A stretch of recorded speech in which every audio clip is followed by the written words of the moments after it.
Hey guys, welcome to Franklin Woodworks. Well, I've finally come to the conclusion of the grand rusty table experiment. And I'll have to say that in this particular video, I spent more time filming what ended up being completely worthless footage, and things just didn't go as planned. I conducted torture tests with water and I didn't learn anything. I used friction and I didn't learn anything. I used a ton of friction and I still didn't learn anything. Maybe I just didn't know how to interpret the data, but I couldn't really come up with anything disparaging on any of the products. But here's the rundown. When I did these tests, I had a 5-day-old treatment of BoShield T9 on the left wing, a 28-day-old treatment of Colonite on the center, a fresh treatment of Johnson's Paste Wax just to the right of the miter slots, and a fresh treatment of fluid film on the router wing. None of the products succumbed to the friction I inflicted in a way that I could detect. But I will tell you this, the BoShield and Colonite were older treatments. They had quite a bit of use on them before I started all this friction stuff, and they still did very well. But I did manage to come up with an experiment that was interesting. To make this one fair, I gave each section a fresh treatment. I'll use Titebond Original, Titebond 3, and Gorilla Wood Glue. I'll put a small drop of each on each section and let it sit overnight. Then I looked through my cabinets and decided I would try the original Gorilla Glue and some latex paint. I can't believe I'm doing this to my beautiful table saw. So it's 24 hours later, and I'm going to use a chisel to try to get some of these glue drips off. Now, don't panic. I have 2 sets of chisels. This is my cheap set, but they're still razor sharp. So this is the T9 section. The Titebond Original seems to have really grabbed onto the cast iron, and it left a dark stain. The Titebond 3 came right off, as did the Gorilla Wood Glue, both with no stains. The original Gorilla Glue held onto the cast iron too, but it came off as well, even though the center of the glue drop didn't seem to cure completely. And no stain. The latex paint peeled right up with no evidence that it was even there. The Colonite did about the same, but the Titebond Original popped right off, but the stain was a little darker. The Titebond 3 and Gorilla Wood Glue only left little rings defining the edge of the glue drop. The original Gorilla Glue came up much easier too. The Johnson's Paste Wax was similar to the Colonite, but the Titebond Original stain was even darker, and the rings left by the Titebond 3 and Gorilla Wood Glue were even more pronounced. The original Gorilla Glue came up without a problem. For the fluid film, a little lighter stain left by the Titebond Original, and the Titebond 3 really held onto the cast iron and left a light stain, as did the Gorilla Wood Glue. The original Gorilla Glue was not a problem at all for the fluid film. So my apologies for the bad lighting, but you're going to have to take my word for the darkness of the stains. The T9 was the winner with the lightest stain, followed by the fluid film in second place. Colonite was in third position, and Johnson's Paste Wax brought up the rear with the darkest stain. But that's in the stain department. Oddly enough, the glues generally seem to hold on to the cast iron better with the T9 and the fluid film. And by better, I mean just a little. The glue drops were still pretty easy to get up. But now I've got stains on my beautiful table saw. But wait, I do have some BoShield Rust and Stain Remover, and this might just be a pretty good test.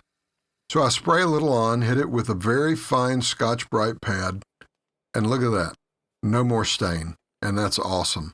What isn't awesome are the fumes that comes from this stuff. Get a fan before you use this stuff because it will hit you hard, but I think it's worth it for a beautiful table saw top.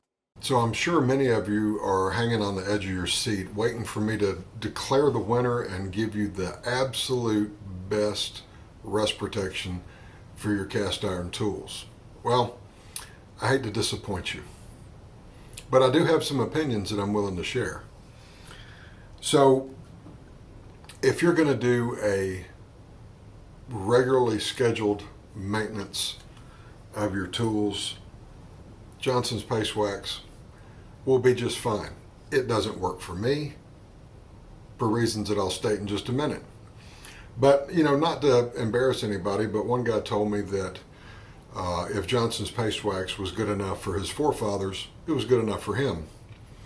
Well, horse-drawn buggies were good enough for our forefathers, but technology is advanced, so I think it's time to move on. I'm a big fan of the fluid film.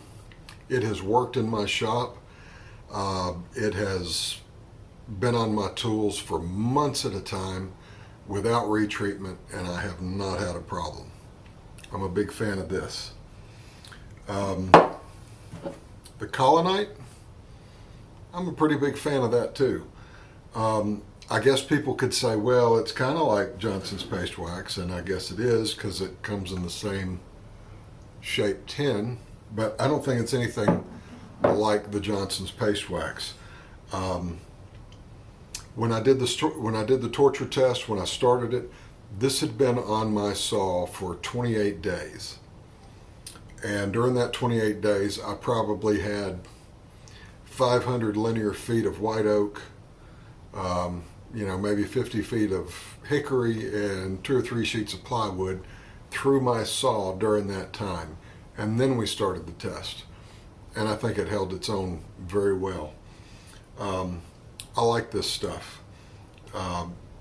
But pay attention before you put it on. You got to read the directions. The T9, I really wish I had more time to give a full endorsement of it, but I did like what I saw during the time that I had it. One thing that I will say is that I've read about and heard from countless people that put this on their tools before they put them away for the winter. And that is a pretty big endorsement that woodworkers all over trust their tool storage to this product. Now, wintertime may not be as humid as a Georgia summer, but I think this product would merit you looking at it. But I will say, big fan of these. The rust-free and the blade and bit. You saw what the rust-free did to the glue stains, and previous video you saw what the blade and bit made light work out of the pitch on my blades. So let me just say this. Whatever you choose to treat your tools with will probably work. You just have to tailor that maintenance program to the product you're using. WD-40 will work just fine. It would work fine in my shop if I wanted to apply it every other day, but I'm not going to do that. Johnson's paste wax would probably work too if I was willing to do it every 5 days, once a week. I'm not willing to do that either. Keep in mind, I'm not only cheap, I'm pretty lazy, and I would rather spend my time making sawdust instead of doing tool maintenance. Plus, I'd have to keep all the stuff off my saw in order to do that. So, I'm not going to do that. That's why I started this whole thing, was to give me a way to treat my tools, not have to worry about the rust, and get on with woodworking. And if I'm away from the shop for a couple of weeks, I don't have to worry about anything. So now that I'm finished with all this, I can get back to making stuff, which is good. And also I can use my table saw for one of the things it was intended for, which is storage.